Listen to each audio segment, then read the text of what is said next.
Office থেকে মাত্রই বাসায় এসেছি, আর এসে শুনি এখন নাকি আম্মুর সাথে আমাদের গ্রামের বাড়ি আধারা যেতে আমার চাচাতো বোন রিয়ার নাকি বিয়ে ঠিক হয়েছে। কি বলে, এইটুকু একটা মেয়ের নাকি বিয়ে! আমি রিয়াকে পছন্দ করি সেই ছোট্ট থেকেই, তবে কখনো বলা হয়নি। যখনই সময় পাই আমি গ্রামে চলে যাই রিয়াকে দেখার জন্য, কিন্তু লাস্ট 1 বছর ধরে যাওয়া হয়নি কাজের চাপে। আর আজ শুনি রিয়ার নাকি বিয়ে। আমি আম্মুকে বলি, আম্মু, রিয়া তো এখনো ছোট, ওর বিয়ে এখনই দেয়ার কি আছে? রিয়া এখন সেই পিচ্ছি নেই, অনেক বড় হয়ে গেছে। এখন আর কথা না বাড়িয়ে যা, গিয়ে ফ্রেশ হয়ে রেডি হয়ে আয়। ঠিক আছে, আসছি, তুমি টেবিলে খাবার দাও। বলেই মন খারাপ করে রুমে গিয়ে ভাবতে থাকি, আগে গ্রামে যাই, তারপর দেখি এই বিয়ে কি করে হয়। আমি ছাড়া রিয়ার কারো হতে পারে না, কিছুতেই না। বলেই ফ্রেশ হয়ে এসে রেডি হয়ে নিচে এসে খাবার খেয়ে আম্মুকে নিয়ে রওনা দেই আমাদের গ্রামের বাড়ি। চলুন যেতে যেতে পরিচয় দেওয়া যাক। আমি শাহরিয়ার সরকার, মুন্সীগঞ্জের আধারা গ্রামেই আমার জন্ম। যখন আমার বয়স 4, তখন আব্বু ব্যবসার কাজে আমাদেরকে নিয়ে ঢাকায় চলে আসে। 6 মাস আগে আব্বু একটা দুর্ঘটনায় মারা যায়। তারপর থেকে আমি আব্বুর ব্যবসা দেখাশোনা করছি। আম্মু শাহিদা সরকার, আর আমার চাচাতো বোন রিয়া এবার মাস্টার্স শেষ করলো। চাচার গ্রামে একটা মুদির দোকান আছে, আর চাচি সেলাই মেশিনের কাজ করে। অনেকবার বলেছি চাচাকে আমাদের কাছে চলে আসতে, কিন্তু চাচা কিছুতেই আসবে না। অনেক হয়েছে, এবার গল্পে ফিরি চলুন। প্রায় 3 ঘন্টা পর আমরা আমাদের গন্তব্যে পৌঁছাই। বাড়ির বাহিরে সিঁড়িতে বসে আমি আম্মুর চুল আঁচড়ে দিচ্ছি। হঠাৎ কারো পায়ের আওয়াজ শুনে আমি আর আম্মুর সামনে তাকিয়ে দেখি চাচি আর শাহরিয়ার ভাই। উঠে দৌড়ে চাচির কাছে যেতে নিলে শাহরিয়ার ভাই আমার হাত ধরে টেনে আমাকে আমার রুমে নিয়ে এসে, শাহরিয়ার ভাইয়ার এমন কাণ্ড দেখে আমি, আম্মু, চাচি তো রীতিমতো অবাক। রুমে এসে দরজা বন্ধ করতেই আমি কাপা কাপা কণ্ঠে বলি, দরজা বন্ধ করলে কেন ভাইয়া?" তুই নাকি অন্য একটা ছেলেকে বিয়ে করবি? আব্বু আম্মু বিয়ে ঠিক করেছে, আর তার জন্য তুমি এমন করছো কেন ভাইয়া? আমি কেন এমন করেছি তুই জানিস না? আমি তোকে সেই ছোট্ট থেকে ভালোবাসি, আর তুই অন্য কাউকে বিয়ে করবি? তুমি আমাকে ভালোবাসো, কই কখনো তো বলনি। আর এখন বলে আর লাভ নেই। আর 3 দিন পর আমার বিয়ে। আমিও দেখব তুই কি করে এই বিয়ে করিস। বিয়ে ভেঙে দিয়ে পরে আবার আফসোস করো না ভাইয়া। খুব বিয়ে করার শখ তোর না? তোর শখ আমি মিটাচ্ছি। বলেই ভাইয়া রাগে কটমট করতে করতে বের হয়ে গেল। আমি বসে বসে হাসছি। সত্যিটা জানলে তো তুমি এখন লাফাবে ভাইয়া। আগে একটু মজা নিয়ে নেই, তারপর সব বলবো। আমি রিয়া রুম থেকে বের হয়ে আমার জন্য যে রুম রাখা আছে সেই রুমে গিয়ে ব্লেজারটা খুলে সরিয়ে মারি বিছানায়। রাগে মাথা পুরো আগুন হয়ে আছে। না, এখন রেগে গেলে হবে না, মাথা ঠান্ডা রেখে কাজ করতে হবে। যে করেই হোক বিয়েটা আটকাতে হবে। রাগ কন্ট্রোল করার জন্য এই মুহূর্তে আমার ঘুমানোর প্রয়োজন। যেমন ভাবনা তেমন কাজ। বিছানায় শরীরটা লাগাতে ঘুম এসে চোখে ভর করে। রাতে ঘুম থেকে উঠে ফ্রেশ হয়ে নিচে এসে দেখি আম্মু, চাচি আর চাচ্চু বসে কিছু নিয়ে কথা বলছে, আর রিয়া পাশে বসে চিপস খাচ্ছে। আমাকে দেখে সবাই চুপ হয়ে যায়। আমাকে দেখে চাচ্চু বলে, কিরে, শাহরির আসার পর নাকি রুমে গিয়ে শুয়ে আছিস? শরীর খারাপ নাকি? না চাচ্চু, আমি ঠিক আছি। এমনি অফিস থেকে এসে সোজা তোমাদের এখানে চলে আসছি তো, তাই খুব টায়ার্ড লাগছিল। ও আচ্ছা, আয় বস এখানে। তা তোর ব্যবসা কেমন চলছে? ভালো চাচ্ছু। তাই রিয়ার যার সাথে বিয়ে ঠিক করেছো সেই ছেলে কি করে, নাম কি? বিয়ের দিন আসবে তখন দেখে নিস, এখন এত কিছু জানতে হবে না। আম্মুর এই কথা শুনে মনে হচ্ছে আমার জীবনের ভিলেন এখন আমার আম্মু নিজেই। রিয়া আমার পাশে বসে চিপসের প্যাকেট এগিয়ে দিয়ে বলে, নাও ভাইয়া, চিপস খাও এখন, পরে সব জানতে পারবে। এই তুই খাচ্ছিস খানা, আমি কি তোর কাছে চেয়েছি? পাকনামি করতে এসেছে। বলেই বাসা থেকে উঠে বাইরে চলে যাই। দোকানে এসে একটা ব্যঞ্জন সুইচ সিগারেট নিয়ে হাঁটতে হাঁটতে খাচ্ছি, আর ভাবছি আম্মুর জন্য তো কিছুই জানতে পারলাম না, এখন বিয়েটা আটকাবো কি করে। পেয়েছি। কাল রিয়াকে ঘুরতে যাওয়ার নাম করে কাজী অফিসে নিয়ে বিয়ে করে ফেলবো। তারপর দেখি কে আমার থেকে রিয়াকে আলাদা করে। সিগারেট শেষ করে ভালো করে ফ্রেশ হয়ে বাসায় এসে রাতের খাবার খেয়ে ছাদে এসে দাঁড়িয়ে আছি। হঠাৎ পেছনে কারো পায়ের শব্দ শুনে পেছনে তাকিয়ে দেখি রিয়া। রিয়া আমার কাছে এসে বলে, এত রাতে এখানে কি করছো একা একা? তো কী করবো, তুই তো অন্য কাউকে বিয়ে করে নিচ্ছিস, বাকি জীবন তো একাই কাটাতে হবে, তাই এখন থেকেই অভ্যাস করে নিচ্ছি। আচ্ছা বুঝলাম, ঠিক আছে এটা। তা তুমি বিয়ে করবে কবে? জানি না, যা তো তুই এখন, ভালো লাগছে না। এত রেগে আছো কেন? আচ্ছা শোনো না, কাল ঘুরতে যাবে বিকেলে? রিয়ার কথা শুনে মনে মনে লাফালাফি করছি। আমার প্ল্যান নিজেই এসে ধরা দিচ্ছে। ঠিক আছে, যাব। অনেক রাত হয়ে গেছে, চল ঘুমাবো। আমি কি তোমার সাথে ঘুমাবো নাকি? আমি একবারও এই কথা বলেছি তোকে, নাকি নিজে থেকে চাস আমি তোর সাথে ঘুমাই? ইস, আমার এত শখ নেই, চলো। বলে হাসতে হাসতে দুজনে নিচে এসে যে যার রুমে গিয়ে ঘুমিয়ে পড়ি। পরের দিন বিকেলে আমি আর রিয়া ঘুরতে বের হয়েছি। কিছু সময় এলাকায় হাঁটাহাঁটি করে আমি রিয়াকে বলি, রিয়া চল বাজারের দিকে যাই, হালিম খেয়ে আসি। চলো, অনেক দিন হলো হালিম খাওয়া হয় না। বলি একটা রিকশায় উঠে দুজনে চলে আসি বাজারে। হালিম খেয়ে আমি রিয়াকে বলি, রিয়া চল একটু সামনে যাই, মোবাইলে ফ্লেক্সি লোড করতে হবে। রিয়া ঠিক আছে বলে আমার হাত ধরে হাঁটছে। হাঁটতে হাঁটতে দুজনে ফ্লেক্সি লোডের দোকানের পাশেই কাজী অফিসের দিকে যেতে থাকি।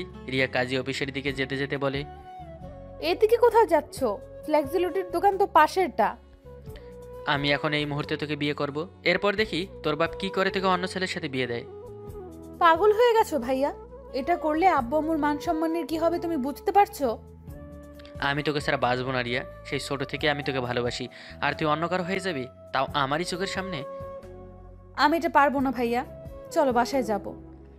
ঠিক আছে, করতে হবে না তোকে আমায় বিয়ে, তবে একটা কথা মনে রাখিস, তুই বউ সেজে যখন অন্য ছেলের সাথে বাসা থেকে একদিক দিয়ে বের হবি আর অন্য দিক দিয়ে খবর শুনবি আমি আর এই পৃথিবীতে নেই। বলেই সেখানে বসে চোখের পানি ছেড়ে দিই। রিয়া দৌড়ে এসে আমার মুখে হাত দিয়ে আমার দিকে কাদো কাদো চোখে তাকিয়ে বলে, আর একবার এই কথা বললে তাহলে আমি কিন্তু তোমাকে বিয়ে করব না। আমাকে তুই বিয়ে করবিই না, আর 2 দিন পর তোর অন্য ছেলের সাথে বিয়ে, আমি তাহলে বেঁচে থেকে কি করব? বুদ্ধ একটা, আমার বিয়ে অন্য কারোর সাথে না, তোমার সাথেই। আর তোমার কিছু হয়ে গেলে আমার ছেলে মেয়েরা কাকে আব্বু ডাকবে? আমি কিছুটা অবাক চোখে রিয়ার দিকে তাকিয়ে বলি, আমার সাথে বিয়ে মানে? কই, আমি তো কিছুই জানি না। আর আম্মু তো বললো তোর বিয়ে নাকি তোর এলাকার একটা ছেলের সাথে। আমার এলাকায় শুধু নয়, আমার বংশের ছেলের সাথে, আর সেটা তুমি বুঝলে বুদ্ধু? আর চাচি আব্বু আম্মুকে আমি বলতে বারণ করেছি তোমাকে। সত্যি বলছিস তোর বিয়ে আমার সাথে? কিন্তু কেন বলতে বারণ করেছিস?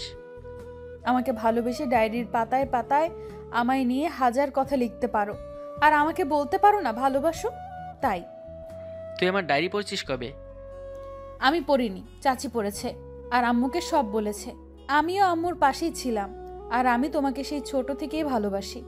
এরপর আব্বু আম্মু আর চাচি আমাদের বিয়ে ঠিক করে, আর আমি তোমার মুখ থেকে ভালোবাসি শোনার জন্যই এত কিছু করেছি। আর তুমি গতকাল আমায় বললে ভালোবাসি।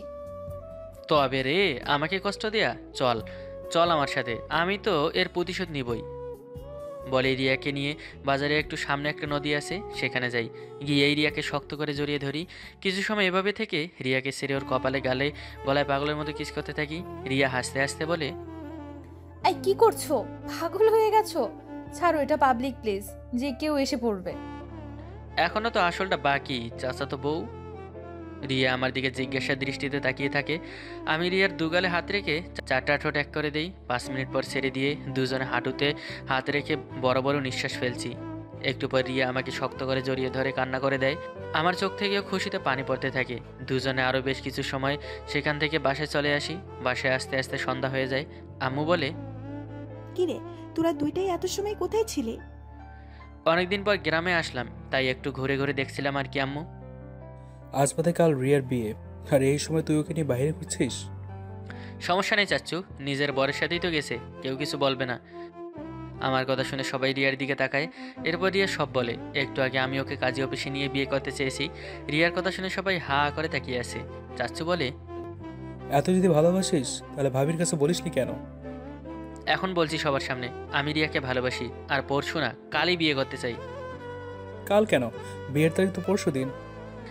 চাচ্চু, পরশু দিন আমার অফিসে খুব গুরুত্বপূর্ণ একটা মিটিং আছে সন্ধ্যায়, তাই কালই আমার বিয়ের ব্যবস্থা করো। এরপর সবাই ঠিক আছে বলে। আমি রিয়ার দিকে তাকিয়ে মুচকি হেসে রুমে চলে যাই। পরের দিন বিকেলে কাজী ডেকে এনে আমার আর রিয়ার বিয়ে পড়ানো হয়। বেশি মানুষ আসেনি, রিয়ার কিছু বান্ধবীরা আর চাচুর কিছু পরিচিত কয়েকজন। বিয়ের কাজ শেষ হলে সবাই বেশ কিছু সময় গল্প করি বসে। রিয়ার বান্ধবীরা এর মধ্যে বাসর ঘর সাজিয়ে ফেলেছে। রাত প্রায় 10টা। সবাই একসাথে খাবার খেয়ে নেই। রিয়ার বান্ধবীরাও রিয়াকে নিয়ে ওর রুমে রেখে আমার সাথে কিছু সময় দুষ্টুমি করে চলে যায়। আমি একটু পর রুমে যেতেই রিয়া বিছানা থেকে নেমে এসে আমার পাশ হয়ে সালাম করতে গেলে আমি ওকে জড়িয়ে ধরে মুখোমুখি করে বলি, তোমার জায়গা ওখানে নয় বউ, তোমার জায়গা আমার বুকের মধ্যখানে। আমি তো শুনেছি বাসর রাতে স্বামীর পা ছুঁয়ে সালাম করে নতুন জীবন শুরু করতে হয়। কোথায় লেখা আছে এটা শুনি? এমন কোনো নিয়ম নেই, এসব মানুষের তৈরি করা। বলে রিয়াকে কোলে তুলে নিয়ে রুম থেকে বের হয়ে ছাদে চলে আসি। আকাশে আজ চাঁদের আলো দিচ্ছে বেশ, সাথে তারার মেলা বসেছে মনে হচ্ছে আজ আকাশে। ছাদের একপাশে গিয়ে রিয়াকে পেছন থেকে জড়িয়ে ধরে ওর কাঁধে থুতনি রেখে কানে চুমু দিতেই রিয়া কেঁপে ওঠে। আমার হাত শক্ত করে জড়িয়ে ধরে আমি রিয়ার কানে ফিসফিস করে বলি, এই আজ কি তোমার মাঝে আমাকে হারিয়ে যেতে দিবে? ইস, লুচু একটা। আমি তো তোমার চাচাতো বোন। এখন আর চাচাতো বোন নয়, চাচাতো বোন। আর আজ আমাদের বাসর রাত। আজ লুচুগিরি না করলে কবে করবো শুনি? আজকের এই রাত বারবার আসবে না। আচ্ছা, তাহলে এখানে আর সময় নষ্ট না করে চলো দুজন দুজনের মাঝে হারিয়ে যাই রুমে গিয়ে। আমি মুচকি এসে রিয়াকে জড়িয়ে ধরে কোলে তুলে নিয়ে রুমে চলে আসি। রিয়াকে বিছানায় বসিয়ে দিয়ে দরজা বন্ধ করে লাইট অফ করে দেই। ড্রিম লাইট অন করে রিয়ার পাশে এসে বসে ওর কপালে চুমু দেই। রিয়া আমাকে শক্ত করে জড়িয়ে ধরে। এরপর আমি রিয়াকে জড়িয়ে ধরে শুয়ে পড়ি। রিয়ার কপালে গালে চুমু দিয়ে আলতারাঙ্গা ভেজা দুটো ঠোঁট নিজের দখলে নিয়ে 2 মিনিট পর ঠোঁট থেকে ধীরে ধীরে রিয়ার গলায় ঘাড়ে কিস করতে থাকি। এরপর দুটি মনের সাথে দুটি দেহ এক হয়ে যায়। সকালে ঘুম ভাঙতেই দেখি আমি শাহরিয়ার লোমশ বুকে শুয়ে আছি, আর শাহরিয়ার আমাকে 2 হাতে জড়িয়ে ধরে ঘুমিয়ে আছে।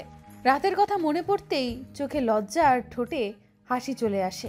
একটু পর আমি নিজেকে ছাড়িয়ে ওয়াশরুমে চলে যাই ফ্রেশ হতে। আমি ঘুম থেকে উঠে দেখি রিয়া আমার পাশে নেই। ওয়াশরুম থেকে পানির শব্দ আসছে।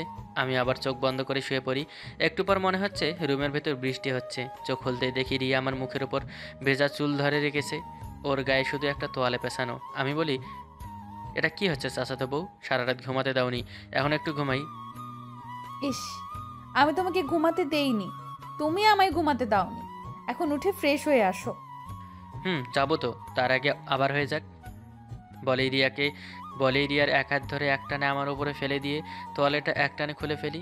এরপর আবারও ইতিহাস। কিছু সময় পর রিয়া আমার বুকের ওপর শুয়ে আছে। আমি রিয়ার মুখের সামনে থেকে চুলগুলো সরিয়ে দিয়ে কপালে চুমু দিয়ে একটা চাদর দুজনে গায়ে পেঁচিয়ে রিয়াকে কোলে তুলে নিয়ে ওয়াশরুমে গিয়ে গোসল করে নেই। গোসল শেষ করে রুমে এসে দুজনে চেঞ্জ করে নিচে এসে সবার সাথে নাস্তা করে নেই। আমার আজ মিটিং থাকায় নাস্তা শেষ করে রিয়াকে নিয়ে চলে আসি ঢাকা। আসার সময় চাচ্চু বলে, শাহরিয়ার বাবা, রিয়া আমার খুব আদরের মেয়ে, ওকে তুই কষ্ট দিস না।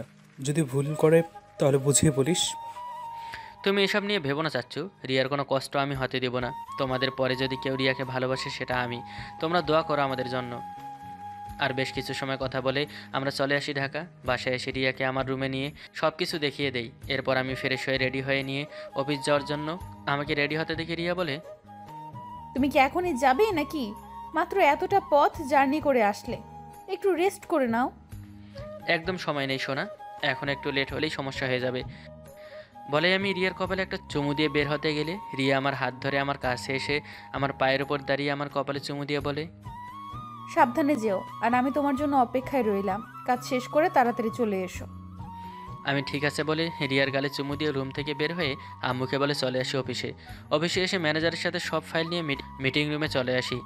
মিটিং শেষ করতে করতে প্রায় সন্ধ্যা হয়ে যায়, তাই আর অফিসে না থেকে বাসায় চলে আসি। বাসায় এসে কলিং বেল দিতেই সাথে সাথে রিয়া দরজা খুলে দেয়। আমি বলি, দরজার পাশেই দাঁড়িয়েছিলে নাকি? তোর বউ সে তুই যাওয়ার পর থেকে কম করে হলেও 100 বারের বেশি জানালাতেই বাইরে তাকিয়েছে তুই কখন আসবি দেখার জন্য। বলেই আম্মু হাসতে হাসতে চলে যায়। আমি অফিসের ব্যাগটা রেখে দরজা বন্ধ করে রিয়ার কাঁধে হাত রেখে কিছুটা ঝুঁকে বলি, বরকে এতটা ভালোবাসো বুঝি? স্যার, বাসি। আমি আমার এই বরটাকে খুব ভালোবাসি। তাকে ছাড়া এখন আর 1 সেকেন্ডও দূরে থাকতে চাই না। আমি মুচকি হেসে রিয়াকে কোলে তুলে নিয়ে রুমে এসে রিয়াকে বিছানায় বসিয়ে দিয়ে কপালে চুমু দিয়ে ওয়াশরুমে গিয়ে ফ্রেশ হয়ে এসে দেখি রিয়া খাবার হাতে বসে আছে। খাবার আনলে কখন? তুমি যখন ওয়াশরুমে গেলে তখন নিচে গিয়ে নিয়ে এসেছি।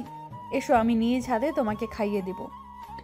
আমি সে রিয়ার পাশে বসতেই রিয়া আমাকে খাইয়ে দিচ্ছে। আমিও প্লেট থেকে খাবার নিয়ে রিয়াকে খাইয়ে দেই। খাওয়া শেষ হলে রিয়া সব কিছু রেখে রুমে চলে আসে।